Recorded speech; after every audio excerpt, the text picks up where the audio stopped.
our second lecture is, and the topic is applications of chemical reaction. Application of chemical reaction में हम सबसे पहले जो example को डिस्कस करेंगे वो है burning of methane. Burning of methane like burning of natural gas.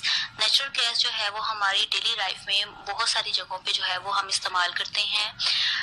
सबसे पहले हम व्हीकल्स को डिस्कस कर लेते हैं कि व्हीकल्स में जो है वो बर्निंग किस तरह से होती है.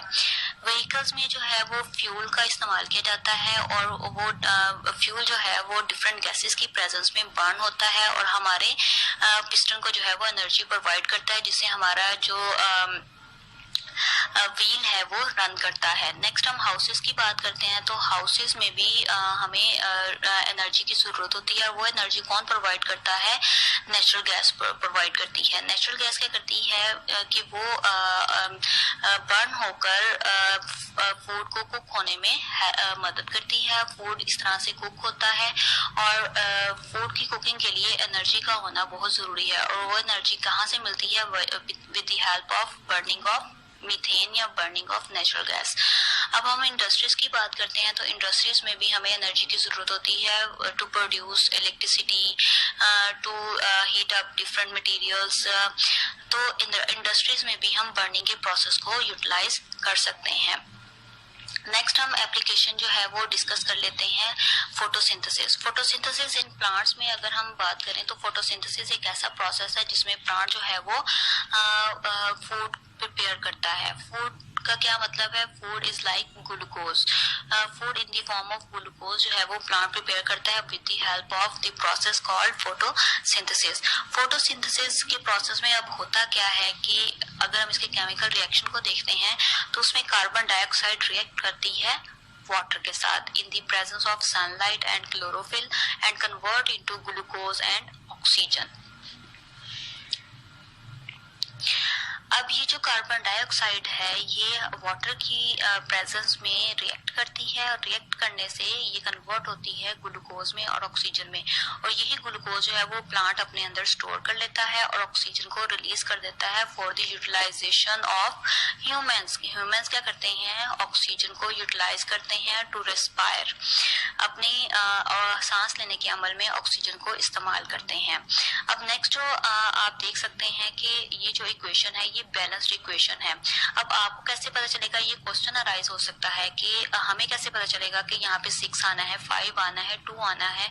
तो ये जो डिस्कशन है बैलेंसिंग के लिए वो हम नेक्स्ट टॉपिक में डिस्कस करेंगे कि हम किसी भी केमिकल इक्वेशन को किस तरह से बैलेंस करते हैं. नेक्स्ट हम अपनी एप्लीकेशन को डिस्कस कर लेते हैं रेस्पिरेशन इन एनिमल्स. रेस्पिरेशन का प्रोसेस प्लांट्स में भी होता है लेकिन यहाँ पे जो हम एप्लीकेशन डिस्कस कर रहे हैं वो हम एनिमल्स के केस में कर रहे हैं. रेस्पिरेशन का प्रोसेस जो है वो कैसे होता है? With the help of oxygen.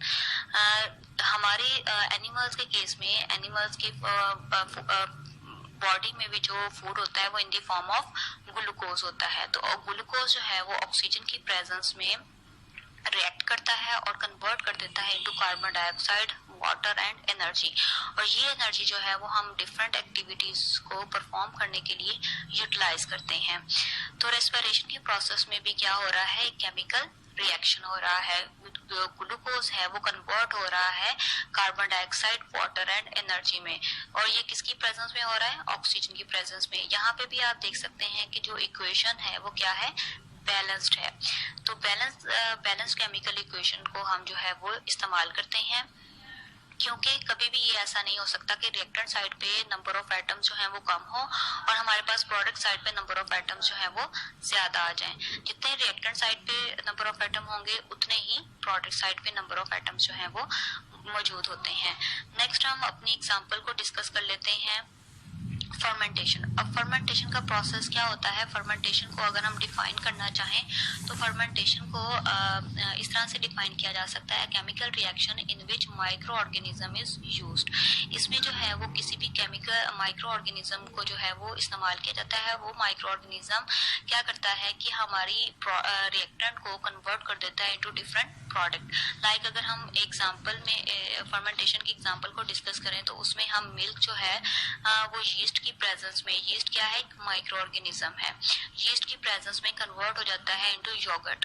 अब मिल्क क्या है? मिल्क में एक प्रोटीन होती है लैक्टोज, लैक्टोज यीस्ट या माइक्रो ऑर्गेनिज्म की प्रेजेंस में कन्वर्ट हो जाता है इनटू लैक्टिक एसिड।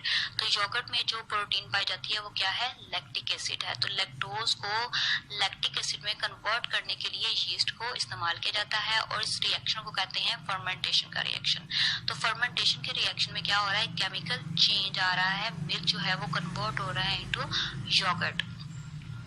तो ये थी हमारी applications of chemical reaction. Application में हमने बर्निंग ऑफ मीथेन के बारे में पढ़ा, फोटोसिंथेसिस के बारे में पढ़ा कि फोटोसिंथेसिस जो है वो किस तरह से प्लांट्स के अंदर हो रहा है, रेस्पिरेशन इन एनिमल्स के बारे में पढ़ा, फर्मेंटेशन के बारे में पढ़ा। तो ये जो जितनी भी एप्लीकेशंस हैं वो क्या हो रही हैं, हमारी डेली लाइफ में होती रहती हैं। तो इस तरह से जो है वो केमिकल रिएक्शन जो है वो इन प्रोसेसेस के थ्रू हम देख सकते हैं कि केमिकल रिएक्शन जो है वो किस तरह से रिएक्टेंट्स को डिफरेंट प्रोडक्ट्स में कन्वर्ट कर देते हैं।